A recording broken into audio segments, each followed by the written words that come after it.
انسانوں کی غلامی سے نکلو اور انسانوں کے گلے بھی چھوڑو. اللہ تمہاری شہرت سے زیادہ تمہارے قریب ہے اور خزانے اس کے بھرے پڑے ہیں.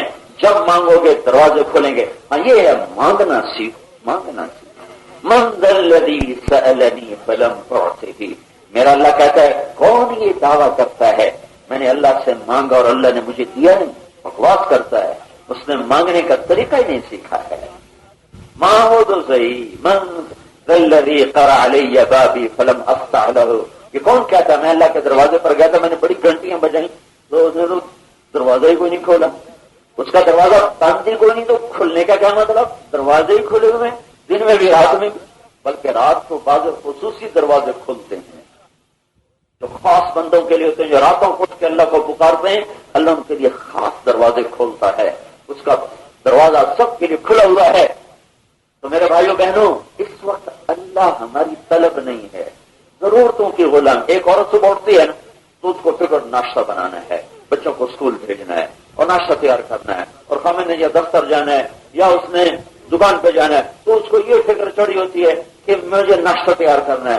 وہ چلا ناشتہ ختم ہو گیا، اب مجھے برتن سمیٹنے ہیں. وہ سمیٹ گئے، اب مجھے دوپہر کا کھانا تیار کرنا ہے. اور پیچھے کپڑوں کا ڈھیر لگا پڑا ہے، میں نے لانڈری لگانی، میں نے کپڑے بھی دھونے ہیں. پھر دوپہر کا کام شروع ہو گیا، ادھر کپڑے دھلنے شروع ہو گئے، وہ گھر کی صفائی بھی باقی ہے. پھر ادھر کچھ عورتوں کو اللہ نے سہولت دی تو عورتیں رکھتی ہوا کے صفائی کرنے لگیں.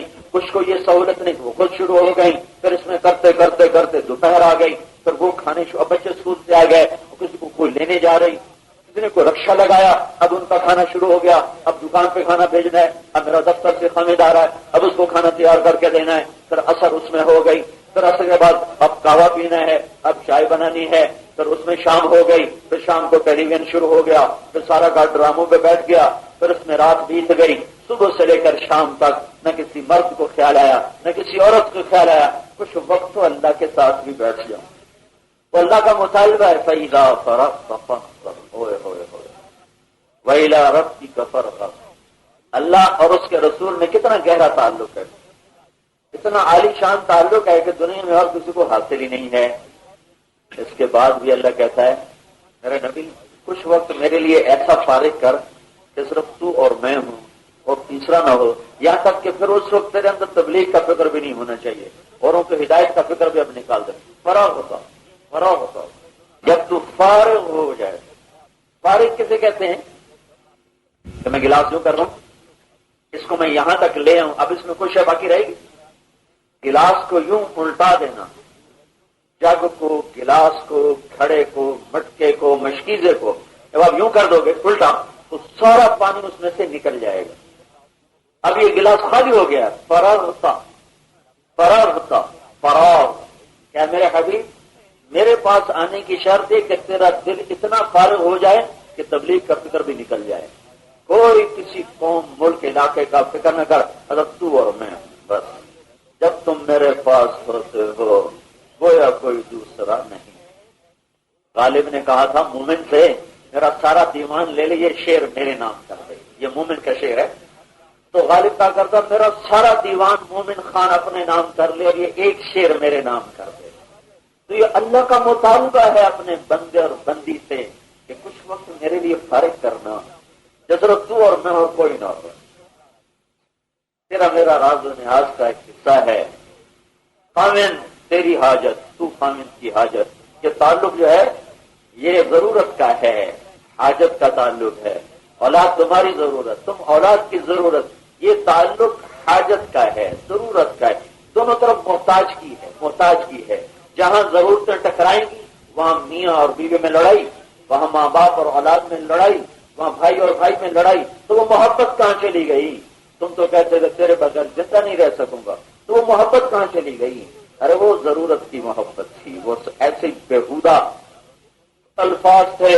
حقائق یہ ہیں کہ ہم ایک دوسرے کی ضرورتوں کی وجہ سے ایک دوسرے سے تعلق رکھتے ہیں، اور میرا اللہ اپنے بندے سے تعلق رکھتا ہے بغیر ضرورت، بغیر حاجت.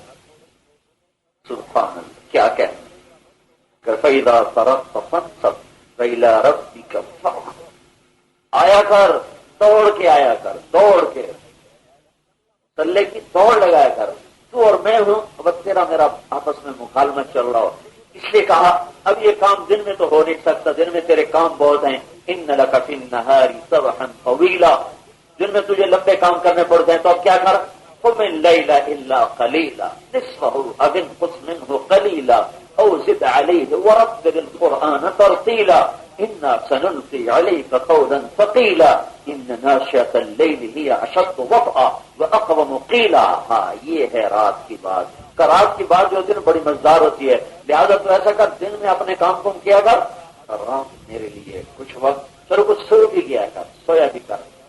محبت کہتی ہے ساری رات جاؤ، قم اللیل، محبت اللہ کا تقاضا کیا تھا، میرے حبیب ساری رات مجھے دے، دن لوگوں خود رات مجھے دے۔ پھر اللہ کی رحمت غالب آئی کہ نہیں آخر انسان ہے، سونے کی ضرورت کا الا قلیل، اچھا چلو تھوڑا سا سو گیا تھا، نصف ہو، پھر محبت غالب ہے کہ نہیں، تھوڑا نہیں، کہ آدھی رات سو، آدھی رات مجھے دے، او انقص منہ قلیلا، یا تھوڑا سا زیادہ، یا تھوڑا سا کم، یا تھوڑا سا اوپر، یا تھوڑا سا نیچے۔ یہ ایک عجب قصہ ہے، یہ عشق و محبت کی لڑائی ہے، ادھر رحمت ہے ادھر محبت ہے۔ محبت کہتی ساری رات کھڑا ہو، رحمت کہتی تھوڑا سا آرام کر، پھر محبت کہتی آدھی رات کھڑا ہو، پھر رحمت کہتی نہیں کچھ سو جا، پھر محبت کہتی نہیں آدھی رات زیادہ ہے، آدھی رات کم کر، سونا کم کر اور کچھ حصہ مجھے دے، پھر شفقت اور رحمت کہتی نہیں تھوڑا سا سو بھی جا۔ یہ عجب لڑائی ہے ان کلمات میں، عشق و محبت کی اور رحمت اور شفقت کی آپس میں جنگ ہے۔ یہی اللہ کا مطالبہ پوری دنیا کے مردوں اور عورتوں سے ہے، کیسے دیوانے ہو، کتنے گھنٹوں بیٹھ کے فلمیں دیکھتے ہو، ڈرامے دیکھتے ہو، 15 منٹ مجھے دے دیا کرو۔ تو اللہ کو پا لینا ہی اپنے مزاج کی غلامی سے نکلنا ہے۔ اس تک پہنچانے کے لیے حضرت محمد صلی اللہ علیہ وسلم کی پاک زندگی ہے، وہاں تک پہنچنے کے لیے حضرت محمد صلی اللہ علیہ وسلم زینہ بزینہ ایک زندگی لائے ہیں، جو اس پر چلتا جائے گا تو ایک دن پہنچے گا، نہ پہنچا تو اللہ کریم ہے پہنچنے والوں میں شمار کر دے گا۔ تو یہ ہم اس لیے کہتے ہیں مرد بھی نکلو، عورتیں بھی نکلو، کیوں نکالو؟ ابھی تو لوگ مردوں کا نکلنا نہیں سمجھ پا رہے، تو عورتوں کا نکلنا کس سمجھ میں آئے گا؟ تو میں نے یہ کوشش کی ہے کہ میں کسی طرح یہ بات اپنی پیش کر سکوں کہ کیوں عورتوں کا بھی نکلنا ضروری ہے اور کیوں مردوں کا بھی نکلنا ضروری ہے۔ ہم سب کی طلب اللہ ہے، اللہ اور میرے درمیان رکاوٹ اور نہیں ہے، میں خود ہوں، میرا مزاج، میرا شاکلہ، میرا نفس، میری وہ تربیت جو ماحول سے ہوئی، جو ماں باپ سے ہوئی، جو قوم سے ہوئی، جو علاقے سے ہوئی، جو ایک فضا میں رہنے سے ہوئی، وہی میرے اور میرے رب کے درمیان رکاوٹ ہے۔ میں اس رکاوٹ کو ہٹانے کے لیے چاہتا ہوں کہ مجھے کوئی سازگار ماحول ملے، کوئی فضا ملے جہاں میں اس غلامی سے نکل سکوں۔ تو یہ دعوت اللہ اور یہ اللہ کی راہ کا پھرنا اور اپنے گھر سے نکلنا، یہ اس اللہ کی تلاش اور طلب میں ہے اور اپنے مزاج اور شاکلہ سے نکلنے کے لیے ہے۔ جو کر لے گا اللہ سے دکھا دے گا۔ حضرت محمد صلی اللہ تعالی علیہ وسلم وہ بیچ میں ذریعہ ہیں، وہ بیچ میں واسطہ ہیں، وہ ایک پاک زندگی لائے ہیں جو مردوں کے لیے بھی ہے، جو عورتوں کے لیے بھی ہے۔ اور عورتوں کے لیے تو اللہ کے نبی نے ویسے ہی آسان کر دیا، ان المرأة اذا صلت خمسها وصامت شهرها وأطاعت زوجها وحسنت فرجها دخلت من أي أبواب الجنة شاءت۔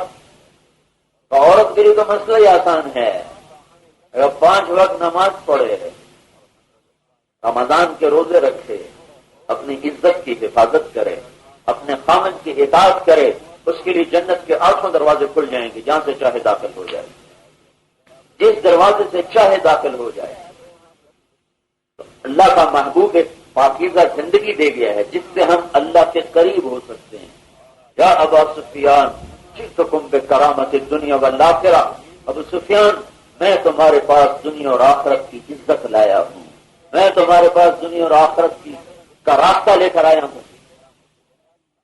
اسلام سے پہلے عورت کا مقام کوئی نہیں تھا، تو اللہ کے نبی نے آ کے عورت کا مقام بیان فرمایا۔ اس سے پہلے عورت ایک ذلیل چیز، ایک گری پڑی چیز، ایک حاجت اور لذت کو پورا کرنے کی چیز، اب جب چاہا اٹھا کے پھینک دیا، زندہ بچیوں کو دفن کر دیا، جب چاہا طلاق دے دی، جب چاہا نکال دیا.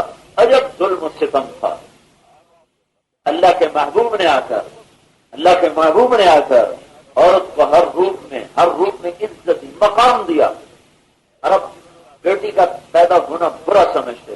میرے نبی نے کہا جس کے گھر میں بیٹی پیدا ہوئی اور اس نے برا نہ منایا تو آسمان سے فرشتہ آئے گا جو اپنے پروں سے ماں کے اوپر بھی اور بچی کے اوپر بھی چھاؤں کر دے گا اور پھر کہے گا جو ان پہ خرچ کرے گا اللہ اس کا ساتھی بن جائے گا. پیدا ہوتی فضائل سنائے. 10 بیٹوں کی شادی کرو جنت کا وعدہ نہیں ہے. 10 بیٹے ہوں اور سب کی شادی کرو اجر و ثواب تو ہے لیکن جنت کا وعدہ نہیں. ایک بیٹی جوان ہو کر تمہارے گھر میں پروان چڑھ جائے تم اس کی شادی کرو تو اللہ کے نبی نے جنت کا وعدہ کیا. ایک بیٹی. 10 بیٹوں کی شادی کی کوئی جنت کا وعدہ نہیں. ایک بیٹی کی شادی کر دی تو میرے نبی نے کہا صرف جنت نہیں بلکہ جنت میں میرے ساتھ ایسے ہوگا. 2 انگلیوں کو یوں ملا کر کہا جیسے یہ 2 انگلیاں ہیں میں ایک قریب ایسے ہی. آپ نے کہا جس نے 3 بیٹیوں من عال 3 بنات جس نے 3 بیٹیوں کی پرورش کی ہے پھر ان کا خیال کیا پھر شادی کی تو میرے ساتھ جنت میں. تو ایک شخص نے کہا جس کی 3 نہ ہو اور 2 ہوں پھر وہ تو محروم ہو گیا وہ کیا کرے. کہ جس کی 2 ہیں وہ بھی ایسے ہی میرے ساتھ جائے گا. پھر ایک شخص نے کہا یا رسول اللہ جس کی 1 ہو اور 1 کے علاوہ ہو ہی کوئی نہ پھر ان لوگ کیا کرے. کہ جو ایک بیٹی کو شادی کر دے وہ بھی میرے ساتھ ہی بن جائے گا جنت میں میرے ساتھ جائے گا. وہ بیوی کے روپ میں آ گئی تو اللہ تعالیٰ کے نبی نے فرمایا بہترین مسلمان وہ ہے جو اپنی بیوی کے ساتھ اچھا سلوک کرے. سب سے بہترین مسلمان. عرب اپنی بیویوں کو مارتے عادات سے بگڑی ہوئی وہ عادتیں ایک دم نہیں بدلتی آہستہ آہستہ بدلتی. تو مدینہ میں عورتوں نے آ کے شکایت شروع کی یا رسول اللہ ہمارے مرد ہمیں مارتے ہیں. تو پھر آ کے آپ بڑے غضبناک ہو کر منبر پر تشریف فرما ہوئے اور آپ نے فرمایا ان لوگوں میں کوئی خیر نہیں ہے جو اپنی بیویوں پہ ہاتھ اٹھاتے ہیں. کا بہترین مسلمان وہ ہے جو اپنی بیوی سے اچھا سلوک کرے اور میں سب سے اچھا سلوک کرتا ہوں اپنی بیویوں کے ساتھ. بیوی کے روپ میں آیا سب سے بہترین صدقہ وہ ہے جو آدمی اپنی بیوی اور بچوں پہ خرچ کرے. سب سے بہترین مال وہ ہے جو آدمی اپنی بیوی اور بچوں پہ خرچ کرے. خیرکم خیرکم لأہلہ وانا خیر لأہلی. اور کیا کہا قیامت کے دن جب اللہ تعالیٰ مجھے بلائے گا آپ کو بلائے گا تولو اس کا عمل تولو. ترازو لگ گیا عمل آنے شروع ہوئے. سب سے پہلے اللہ کیا بلائے گا. نماز نہیں آئے گی روزہ نہیں آئے گا تبلیغ نہیں آئے گی جہاد نہیں آئے گا علم نہیں آئے گا ذکر نہیں آئے گا. اللہ تعالیٰ کہے گا سب سے پہلے یہ دیکھو بیوی بچوں سے کیسا سلوک کرتا تھا. سب سے پہلے جو چیز تولی جائے گی وہ گھر والوں سے سلوک تولا جائے گا. ماں باپ سے بیوی بچوں سے کیا سلوک تھا پہلے وہ دیکھو.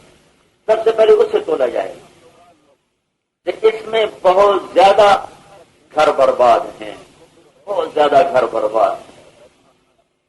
میرے بھائیوں کسی بھی گھر کی آبادی کے لیے پیسہ نہیں چاہیے اخلاق چاہیے. نبی والی معاشرت چاہیے. دولت نہیں چاہیے شکل صورت نہیں چاہیے اخلاق چاہیے. اخلاق میٹھا بول چاہیے درگزر چاہیے. خامند بیوی سے درگزر کرے بیوی خامند کے سامنے سر جھکائے. قدم قدم پہ بیویوں کو ٹوکنا اور قدم قدم پہ زبان کو تیز کرنا اور غصے میں بکھر جانا یہ گھروں کو توڑ کے رکھ دیتا ہے. پھر عورتوں کو بھی توازن پہ رکھا.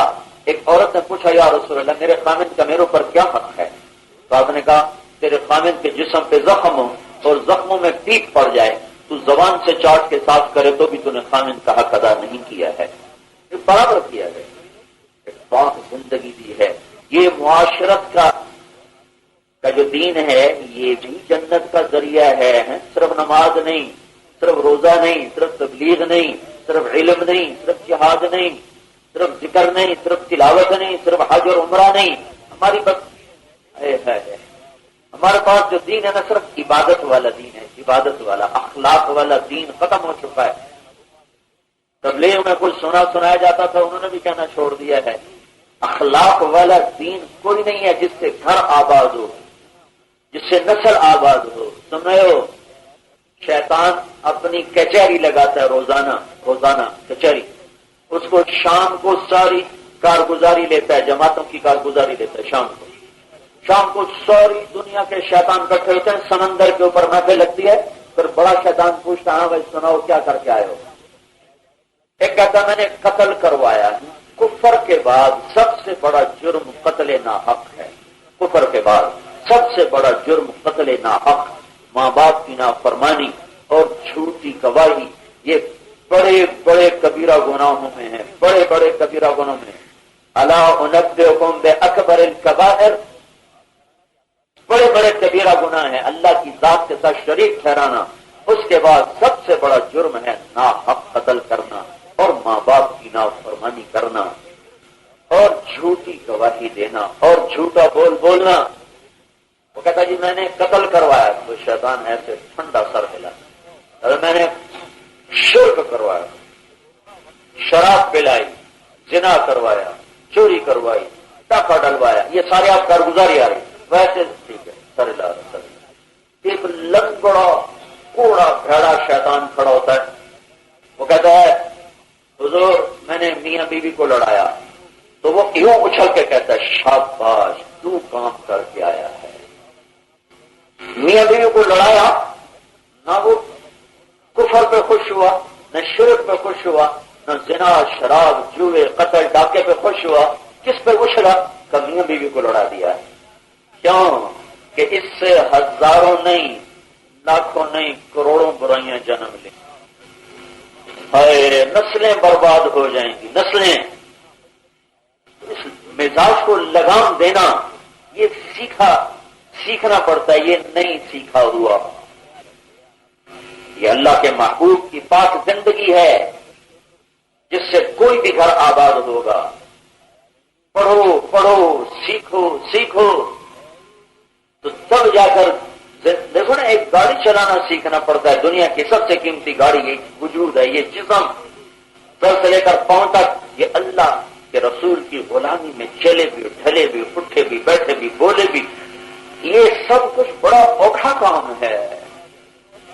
اس کے لیے بار بار نکلنا ہے، بار بار نکلنا ہے۔ لوگ روزانہ صبح بھاگنے، اب کیوں بھاگنے جا رہے؟ کل تو بھاگے تھے، کہیں آج بھی بھاگوں گا۔ یہ روزانہ کی سیر بڑی ضروری ہے۔ کیوں ضروری ہے بھائی؟ واقعی ضروری ہے۔ کیوں ضروری ہے؟ جسم کا نظام ٹھیک رہتا ہے۔ ایسے بھائیوں میری بہنوں، بار بار اللہ کی راہوں میں پھرنا ضروری ہے۔ کیوں ضروری ہے؟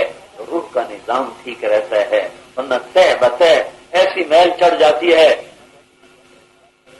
وہ ماں کے روپ میں آئی تو اللہ تعالیٰ کے نبی نے فرمایا تمہاری ماں کے قدموں تلے جنت۔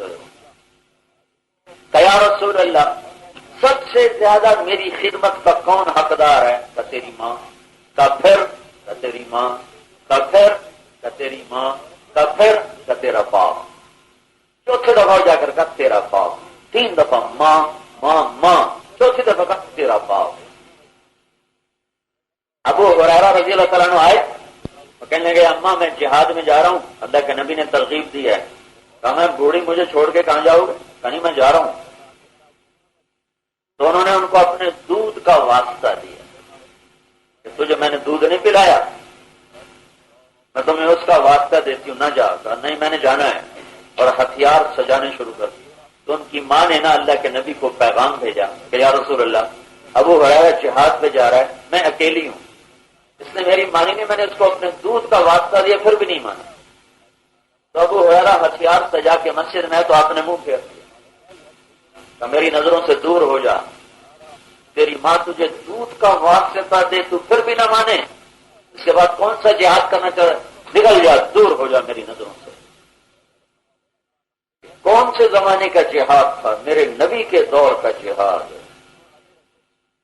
ماں کیا چیز ہے؟ وہی ماں جو تم روزانہ ذلیل کرتے ہو جسے۔ میرے نبی سے پوچھا گیا قیامت کب آئے گی؟ آپ نے کہا اللہ کو پتا ہے۔ تو کوئی نشانی تو بتائیں کہ جب لوگ ماؤں کو ذلیل کرنا شروع کر رہے ہیں، جب سریاب میں مائیں ذلیل ہونی شروع ہو جائیں تو سمجھنا قیامت آ رہی ہے۔ یہ سریاب کو اضافہ کروں، یہاں بیان ہو رہا ہے کہ جب سریاب میں ماؤں کو ذلیل کریں اولادیں تو سمجھو قیامت آئی۔ یہ دین آج نہ پڑھا جا رہا نہ پڑھایا جا رہا ہے۔ نہ سیکھا جا رہا نہ سکھایا جا رہا ہے. ہمارے علاقے میں ایک 2 ایکڑ کا زمین، صرف 2 ایکڑ زمین، اس نے بڑی محنت سے بچے کو مدرسے پڑھایا، دین پڑھا، عالم بنایا. تو ایک دن میرے پاس جب وہ فارغ ہو کے آ گیا تو کچھ عرصہ میرے پاس لے کر آئے گا، مولوی صاحب اے میرا پتر پڑھ آتا ہے پر کڑیا کوئی نہیں. پنجابی کی مثال ہے، تم بتا، یہ میرا بیٹا علم تو پڑھ کے آیا ہے پر انسان بن کے نہیں آیا، یہ مطلب تھا. اس کو تو باپ سے بات کرنے کا سلیقہ ہی نہیں آتا، اس کو تو ماں سے بات کرنے کا سلیقہ ہی نہیں ہے. دورہ حدیث پڑھا کے باپ کہہ رہا ہے پڑھا تو ہے پر انسان نہیں بنا ہے. اے میرا پتر پڑھ آتا ہے پر کڑیا کوئی نہیں. پڑھایا ہی نہیں جاتا، سکھایا ہی نہیں جاتا. سیکھو، معاشرت کا دین ہے، میرے نبی کی ایک پاک پاکیزہ مکمل زندگی ہے. گھر روپے پیسے سے نہیں چلتا، عبادات سے نہیں چلتا، تسبیح تلاوت سے نہیں چلتا ہے. یہ چیزیں ضروری ہیں، یہ گھر کی برکت کا ذریعہ ہیں. جس گھر میں نماز نہ ہو وہ گھر تو برباد ہو گیا، جس گھر میں تلاوت نہ ہو وہ گھر تو برباد ہو گیا، جس گھر میں سارا دن گانے چلیں وہ گھر برباد ہو گیا. موسیقی انسانیت کے لیے وہ زہر ہے جو اندر میں چلا جائے تو ہلاکت کے سوا کوئی اس کا انجام نہیں. میں جمشید فیصلہ آباد ہے، میں نے اس کا بیان کرا یونیورسٹی میں، ذرا یونیورسٹی میں، تو 4-5 ہزار طلبہ تھے. ان سے کہنے کا دیکھو میں گانے والا تھا، میں نے توبہ کر لی ہے، اب تم سننے والے بھی توبہ کر لو. لوگ کہتے ہیں یہ روح کی غذا ہے، اگر یہ روح کی غذا ہوتی تو میں چھوڑتا. یہ روح کو سیاہ کرنے والی چیز ہے، نہ کہ اس کی غذا ہے. تو عبادات سے گھر میں برکت آتی ہے، نورانیت آتی ہے. لیکن جو گھر بنتا ہے وہ اچھے اخلاق سے بنتا ہے، وہ میٹھے بول سے بنتا ہے، وہ درگزر کرنے سے بنتا ہے، وہ ایک دوسرے کی برداشت کرنے سے بنتا ہے. حضرت عائشہ رضی اللہ تعالیٰ عنہ کے گھر کی باری تھی، عائشہ رضی اللہ تعالیٰ، تو حضرت زینب رضی اللہ تعالیٰ عنہ نے کچھ پکا کے بھیج دیا. تو وہ پیالے میں خادم بچہ لے کر آیا تو حضرت عائشہ کو غیرت آئی کہ میرے گھر کی باری میں میری سوکن کیوں بھیجتی ہے. تو اس کو ہاتھ مارا تو پیالہ زمین پہ گرا تو سارا کھانا زمین پہ گر گیا اور پیالہ بھی ٹوٹ گیا. اللہ کے نبی کے سامنے یہ ہوا ہے. آپ نے فرمایا غارت امکم، بچے سے کہا عائشہ کو غیرت آ گئی، سوکن پانے کی کوئی بات نہیں، یہ لو 1 درہم، جاؤ بازار سے نیا پیالہ خرید کے جا کر اس کو دے دو. اور ایک لفظ نہیں کہا تو میرے سامنے ایسی گستاخ ہے، میرے سامنے تو ایسی بدتمیز ہے، مجھے پتہ نہیں میں تیرا خامد بیٹھوں، 2 جہان کا سردار اور رسول بیٹھا ہوں. غارت تمہاری ماں کو غیرت آ گئی، بس اتنا کہا اور یہ لو 1 درہم، جاؤ بازار سے نیا پیالہ خرید لو. تو معاشرت اور اخلاق اور درگزر اور میٹھا بول اور جھک جانا اور سہ جانا، یہ تمہاری نسل کو بھی باغ و بہار بنا دے گا اور تمہیں بھی دنیا میں جنت کا مزہ چکھا دے گا. تو اس مزاج کو توڑنے کے لیے اللہ کی راہوں میں نکلنا ضروری ہے. اور دنیا برباد ہو گئی، تباہ حال ہو گئی. تو دنیا پہ رحم کھانا ہے، ساری دنیا کے انسانوں کو اس زندگی پر لانا ہے. اب نبی کوئی نہیں آئے گا، ہمارے ذمہ ہے. دنیا میں عورتیں زیادہ ہیں، مرد تھوڑے ہیں، تو عورتوں میں دین کا آنا مردوں سے بھی زیادہ ضروری ہے کہ نسل تو عورتوں سے چلتی ہے، ماں کی گود سے نسل چلتی ہے، ماں کی تربیت پر اولادیں پروان چڑھتی ہیں. شیخ عبد القادر جیلانی رحمت اللہ علیہ 12 سال کی عمر میں پورے ڈاکوؤں کے خون خوار گروہ کی توبہ کا سبب بن رہا. 12 سال کا بچہ طلب علم میں نکلے، چیلان سے بغداد کا سفر، ماں نے آستین میں 40 دینار سی دیے. تو یہ 40 دینار آج کا کوئی 8-10 لاکھ روپیہ بنتا ہے. 8-10 جب وہاں ڈاکہ پڑا، سارا مال لٹ گیا، تو اس بچے کی طرف کسی کا دھیان ہی نہیں گیا. تو ایک ڈاکو نے ویسے ہی کہا، اب بچے تیرے پاس بھی کچھ ہے؟ کہنے کہ ہاں. کیا ہے؟ کہ 40 دینار. 40 دینار میں بڑا چھوٹی رقم تو تھی نہیں. تو حیران 40 کدھر ہے؟ ارے تو مجھے نہ بتاتا تو مجھے تو کبھی شک نہ پڑتا، تو نے اپنا مال خود کیوں لٹوا دیا؟ تو میری ماں نے کہا تھا بیٹا جھوٹ نہیں بولنا، مجھے نصیحت کی تھی بیٹا جھوٹ نہیں بولنا. تو حیران ہوا اور اس کو لے کر اپنے سردار کے پاس آ کر اس کی بات سنو، یہ بچہ دیکھو اور اس کی بات سنو. تو جب سردار نے بات سنی تو پھر سردار نے بھی کہا بیٹا تو نے کیوں ہمیں بتایا؟ یہی تو تیرا سرمایہ زاجرہ پونجی، تو ہمیں نہ بتاتا، ہمیں تو پتہ بھی نہ چلتا، تیرا مال سلامت تیرے ساتھ جاتا. تب مجھے میری ماں نے کہا تھا بیٹا جھوٹ نہیں بولنا، تو لہٰذا میں سچ ہی بولوں گا، میں جھوٹ کیسے بولوں گا؟ ماں کی تربیت. تو اس پر وہ رونے لگا، کہنے لگا ہائے میرے رب، یہ چھوٹا بچہ ماں کا ایسا فرما بردار اور میں مکمل مرد انسان ہو کر تیرا نافرمان، اللہ مجھے معاف کر. سارا ڈاکوؤں کا جتھا توبہ کر گیا، ایک بچہ اور ایک بچے کے پیچھے ایک ماں. جیلان کے گاؤں میں رہنے والی ماں نے اتنے بڑے ڈاکوؤں کی توبہ کا نظام چلایا گھر میں بیٹھ کر. تو میرے بھائیوں میری بہنوں، آج مرد عورت سب کو ضرورت ہے اس دین کو سیکھنے کی اور اسے دنیا میں لے کر پھرنے کی. یہ نقل و حرکت یہ مزاج پیدا کرے گی. اس لیے عورتیں بھی نکلو، مرد بھی نکلو، اور یہ بار بار اللہ کی راہوں میں نکلو. تمہارے ذریعے سے پتہ نہیں کتنی خیریں وجود میں آئیں، تمہارے ذریعے سے کتنوں کو راہ مل جائے. تو یہ تبلیغ کا کام میری پہلی ضرورت ہے. میں اپنے مزاج سے نکلنا چاہتا ہوں، میں اپنے شاکلہ سے نکلنا چاہتا ہوں. اس سے نکلنے کے لیے جیسے ہم روزانہ محنت کرتے ہیں گھر کا چولہا جلانے کے لیے، روزانہ کروڑوں پتی بھی آدمی ہے، وہ نہیں کہتا آپ تو میرے پاس 15-20 سال کا پڑا ہوا ہے، میں نہ بھی کماؤں تو مجھے کافی ہے. وہ روز جاتا ہے کہ نظام کائنات ایسا ہے کہ روز کرو گے تو کام چلے گا. روزانہ گھر کے چراغ کو روشن رکھنے کے لیے پہیا گھومتا ہے، دل کے چراغ کو روشن کرنے کے لیے بھی تو پہیے گھماؤ، اس کے لیے بھی تو قدم اٹھاؤ. اسے اتنا سستا کیوں سمجھ لیا ہے؟ اسے اتنا آسان کیوں سمجھ لیا ہے؟ نبیوں کی جانیں قربان ہو، سر سے لے کر پاؤں تک لہو لہان ہو گئے، زندگیاں کھپا دی. اتنا عظیم اور اتنی عالی شان محنت.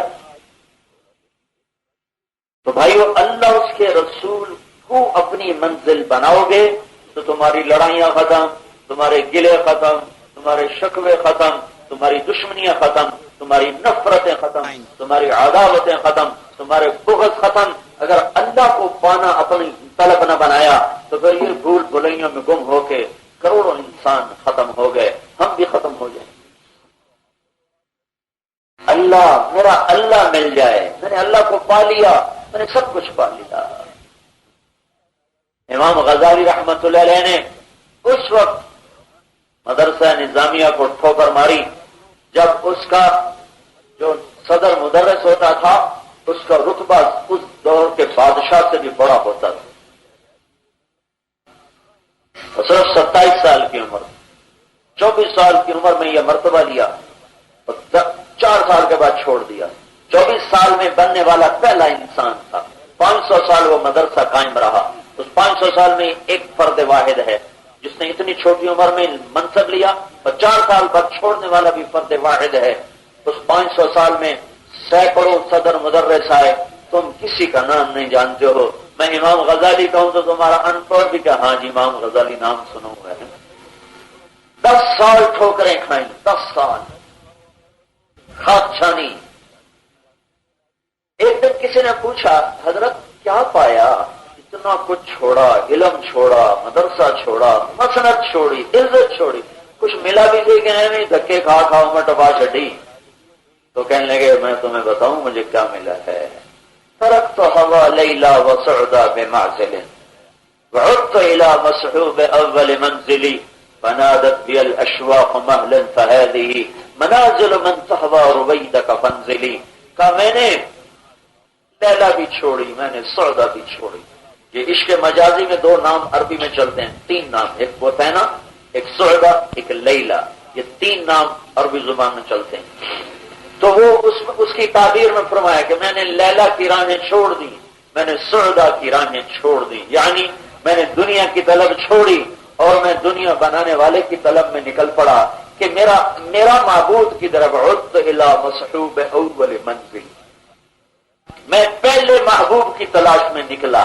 چلتے چلتے چلتے چلتے خاک چھانی، دھکے کھائے، در در پھرا، ٹھوکریں کھائیں، کتنی کڑوی کسیلی گھاٹیوں سے گزرا، کتنی ہواؤں سے ٹکرایا، کتنی گھاٹیوں سے ٹکرایا، لیکن ایک دم میں نے کیا دیکھا کہ میرا اللہ میرے سامنے تھا. تو میرا بس میرا کام بن گیا، میرا اللہ مجھے مل گیا، میرا اللہ مجھے مل گیا. تو میرے بھائیو بہنوں، اللہ کی طلب اپنی طلب بناؤ، اللہ کو ڈھونڈنے نکلو. یہ وہ دولت ہے جب ملے گی تو دو عالم سے بیگانہ کرتی ہے دل کو. عجب چیز ہے لذت آشنائی، اس کے لیے یہ نکلنا ہے. اور سارے عالم میں پھرو، ساری دنیا محتاج ہے. اس سے بد نصیب کوئی نہیں جس کو اللہ کا پتہ نہ چلا، اور اس سے ہارا ہوا کوئی نہیں ہے تو ساری زندگی نفس کی غلامی میں مر گیا. ان ساری چیزوں سے نکلنا، پچھلی پہ توبہ کرنا، اگلی پہ اللہ کو پانے کے لیے قدم اٹھانا، یہ عزت اور کامیابی کا راستہ ہے. جو کرے گا اللہ کو پا لے گا. تو بھائی کوئی نیت کرتے رہو. ایمان کی تازگی اور دینی معلومات کے اضافے کے لیے بہترین کوالٹی کی شاندار audio cassette, Islamic audio cassette, سبھی طرح کے نعت، تقریر، قرات اور اجتماعات کے ہوئے بیانات کے شاندار audio cassette, Islamic audio cassette. Islamic audio cassette خریدنے کے لیے اسلامک آڈیو کیسٹ سینٹر، 231 بستی نظام الدین، نئی دلی 13.